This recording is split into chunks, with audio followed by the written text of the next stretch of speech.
ఈ నెల 24 నుంచి పార్లమెంట్ సెషన్ జరుగుతుంది. కొత్త ఎంపీల ప్రమాణం తర్వాత స్పీకర్ ఎంపికంటుంది. కూటమి నుంచి సభాపతి స్థానం కోసం గట్టి పోటీయే ఉంది. జూలై 3 వరకు జరిగే ఈ సమావేశాల్లో కీలక అంశాలపై చర్చలు జరుగుతాయి. తొలి సెషన్లో కేంద్రాన్ని నిలదీసేందుకు ప్రతిపక్షాలు కూడా సిద్ధమవుతున్నాయి.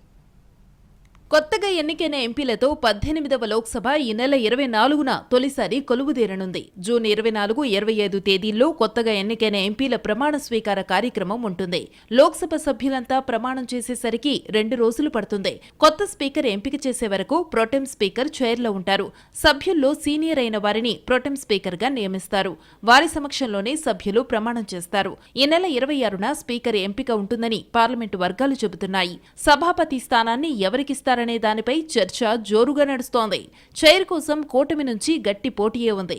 జూలై 3 వరకు జరిగే ఈ సమావేశాల్లో స్పీకర్ ఎన్నిక, రాష్ట్రపతి ప్రసంగంతో పాటు ఇతర కీలక అంశాలపై చర్చలు జరుగుతాయి. జూన్ 27న రాష్ట్రపతి ద్రౌపది ముర్ము ఉభయ సభలను ఉద్దేశించి ప్రసంగిస్తారు. వచ్చే 5 ఏళ్లకు ప్రభుత్వ రోడ్ మ్యాప్ ను వెల్లడిస్తారు. గత ప్రభుత్వ విజయాలను కూడా రాష్ట్రపతి తన ప్రసంగంలో ప్రస్తావించే అవకాశముంది. మరోవైపు ప్రతిపక్షాలు కూడా తొలి పార్లమెంటు సెషన్లో ప్రభుత్వాన్ని పలు అంశాలలో నిలదీసేందుకు సిద్ధమవుతున్నాయి. రాజ్యసభ 264వ సెషన్ 27వ తేదీన ప్రారంభమవుతుంది.